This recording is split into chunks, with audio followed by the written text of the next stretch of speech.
Ndabasuhuje mbifurije ibihe byiza mwese bahisemo gukurikira Izuba News TV. Uru ni urubuga rukugezaho amakuru yo mu karere u Rwanda ruherereyemo. Njye ugiye kuyakugezaho ndi Claude Hategekimana. Abanyekongo batiyumvamo Perezida w'u Rwanda Paul Kagame bakomeje guhabwa ibisubizo bitunguranye, by'umwihariko kuba tumva impamvu Perezida w'u Rwanda Paul Kagame afatwa nk'intwari ya Afurika. Muri aya makuru uraza kumenya igisubizo cyahawe abo banyekongo batiyumvamo umukuru w'u Rwanda Paul Kagame. Ikindi ukwiye kumenya muri aya makuru nuko umutwe wa twirwaneho w'abanyamulenge uyobowe na Colonel Makanika wahishuye umugambi w'ingabo za Repubulika ya Demokarasi ya Kongo, ingabo z'u Burundi, FDLR n'imitwe ya Mai Mai. Izi ngabo ngo zikaba zifitanye gahunda n'umunyamakuru w'umunyekongo Daniel Micombero, bagamije kugira ngo abanyekongo bavuga ikinyarwanda bo mu bwoko bw'abanyamulenge barimburwe. Uramenya rero icyo twirwaneho yavuze kuri iyi ngingo. Turabagezaho kandi n'amakuru avuga uburyo impunzi z'abanyekongo bavuga ikinyarwanda zirimo iz'abanyamulenge zakoze imyigaragambyo ikomeye. Izi mpunzi zikaba zibarizwa mu nkambi ya Kiziba, zamagana ubwicanyi bukomeje gukorerwa abanyekongo bavuga ikinyarwanda muri Repubulika ya Demokarasi ya Kongo. Uraza kumenya ibyo zine mpunzi zasabye isi yose muri rusange. Turanyarukira kandi no kuri updates z'imirwano ihanganishije M23 n'igisirikare cya FARDC muri teritwari za Masisi, Rucuru na Nyiragongo, dore ko kuri uyu munsi imirwano yafashe indi ntera. Ikindi kandi uramenya muri aya makuru ni uburyo imbonerakure noneho zatangiye gukora ibikorwa byatumye abatavuga rumwe n'ubutegetsi mu gihugu cy'u Burundi bahahamuka cyangwa se basha ubwoba. Turabagezaho kandi n'andi makuru atandukanye agendanye na politiki na diplomasi y'akarere k'ibiyaga bigari u Rwanda ruherereyemo.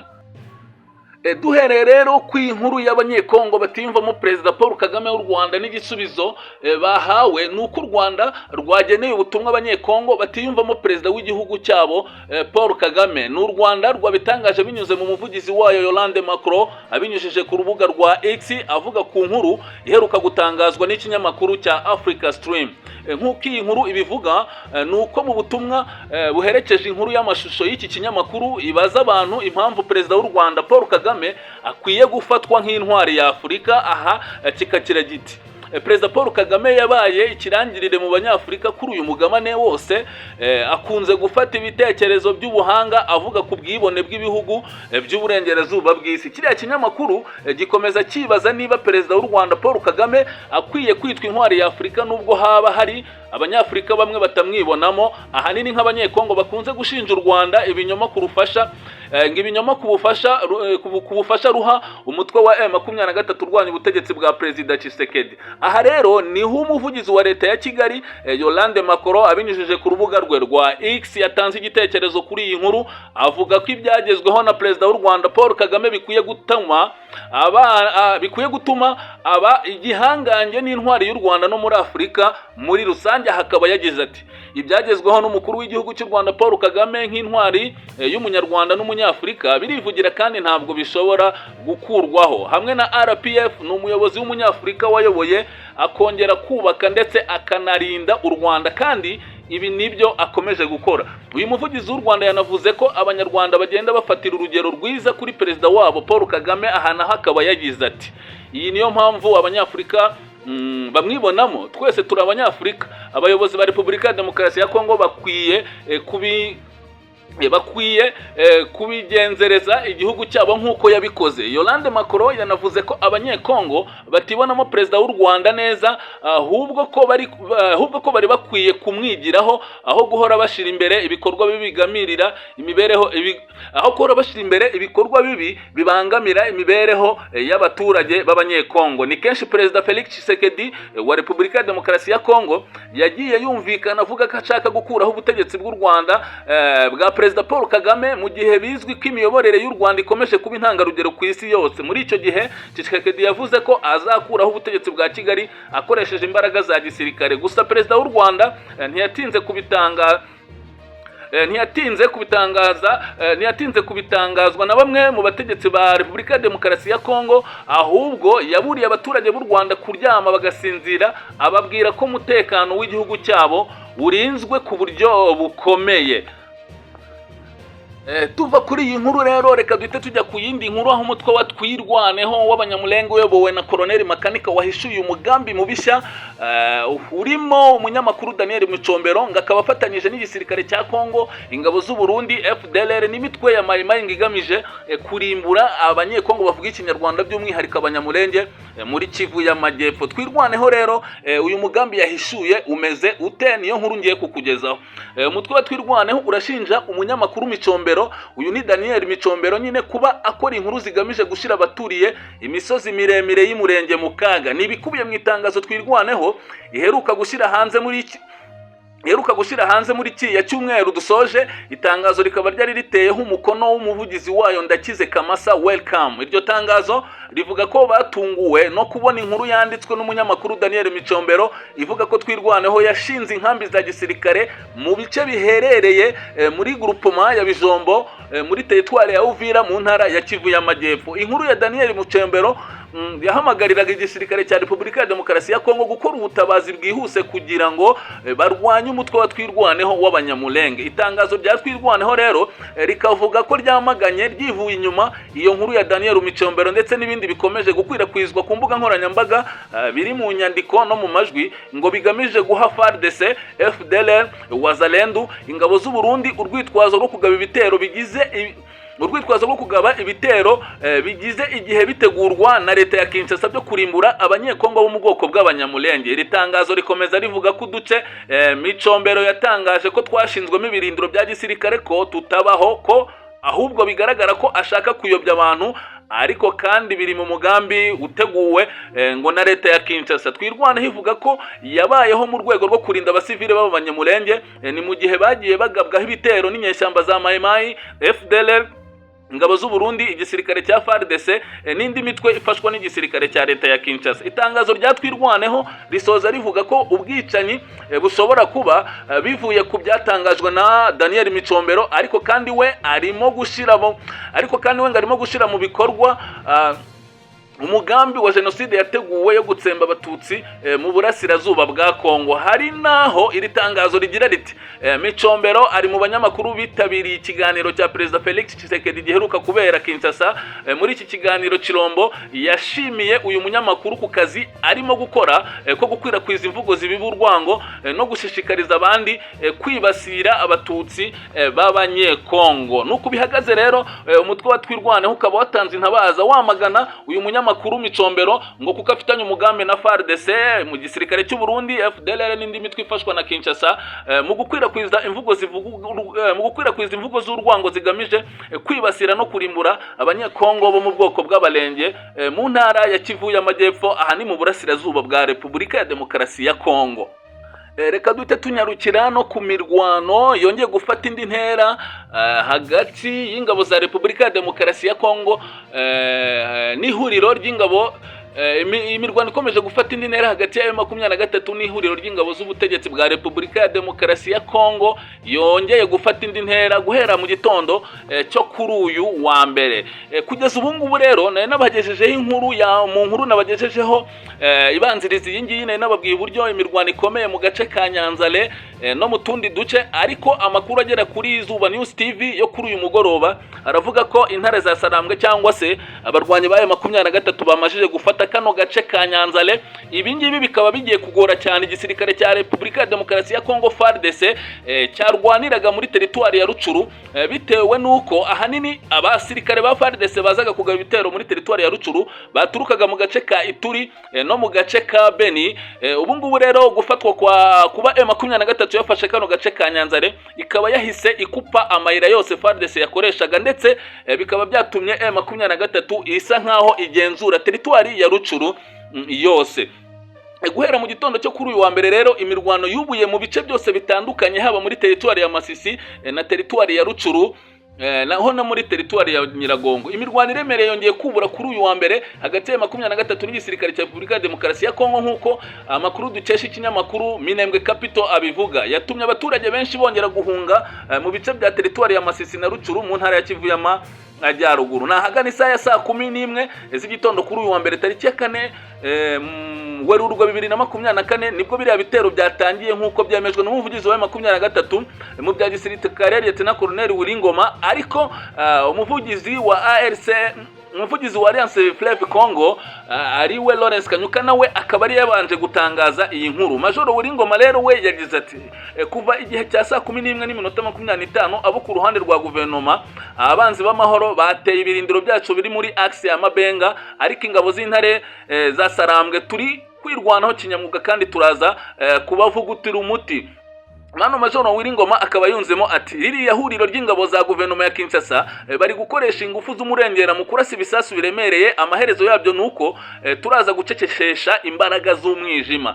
Iyi mirwano yongeye gufata indi ntera mu gihe abagaba b'ingabo z'ibihugu byo mu muryango wa SADC zohereje abasirikare muri Repubulika ya Demokarasi ya Kongo baheruka guteranira mu mujyi wa Goma biga ku buryo bashobora guhashya uyu mutwe wa M23. Kuri uyu munsi rero nyuma y'uruzinduko rwabo n'inama yabo mu mujyi wa Goma, imirwano ikaba yongeye kubura, byafashwe nkaho ari contre-offensive. FARDC ishaka kwambura M23 ibice byose ifatanyije n'abafatanyabikorwa bayo, ariko siko biri kugenda kuko M23 ahubwo ikomeje kubafatana ibindi bice harimo n'aka gace ka Nyanzale M23 yafashe kuri uyu wa mbere. Tumwe mu duce rero twabereyemo imirwano ikomeye harimo harimo agace ka Mabenga, agace ka Mweso, agace ka Kirima mu birometero 17 uvuye ikibizi. Imirwano yo kuri uwa mbere yongeye gutuma abaturage ibihumbi n'ibihumbi batiza ingo zabo mu bice bya bereyemo urwo rugamba. Ku rundi ruhande mu masaha y'ubu nyuma ya 5 z'amanywa urusaku rw'imbunda ziremereye rwumvikanye mu duce turimo Muti, Kauma, Nyabitege na Rushebere. Aha hose hakaba habereye imirwano ikomeye, kandi n'imirwano ikaba yabereye mu gace ka Kanyamahoro, ahangaha ni muri teritwari ya Nyiragongo. Ariko kugeza aya masaha ibitero byose byagabwe n'igisirikare cya Kongo n'ingabo z'u Burundi, ingabo za SADC, FDLR n'abacancuro b'abazungu na Wazalendo ntacyo birabasha kugeraho, kuko nta na santimetero n'imwe y'ubutaka barabasha kwambura M23 cyakoze. Imirwano ikaba igikomeje, gusa isaha n'isaha imiterere dushingiye ku miterere y'urugamba ibintu bikaba bishobora guhinduka. FARDC ikaba yasubiza inyuma M23 cyangwa se M23 ikaba yakomeza kwiga ibindi bice. Turaza gukomeza kubakurikiranira iby'iyi mirwano igihe cyose turibonera andi makuru mashya tukaza guhita tuyabagezaho. Tunyarukiye mu gihugu cy'u Burundi, nuko abaturage bo muri komine ya Gitega, umurwa mukuru wa politike w'igihugu cy'u Burundi, bahangayikishijwe n'ibiterane bitegurwa n'imbonerakure. Uru rubyiruko rw'ishyaka riri ku butegetsi CNDD-FDD rwateguye ibi biterane ku tariki ya 1 Werurwe, baririmba indirimbo zateye ubwoba abaturage. Abaturage batinya ibyo bikorwa by'imbonerakure ni abaturage bo mu gace ka Shatanya muri komine ya Gitega no mu duce duhakikije.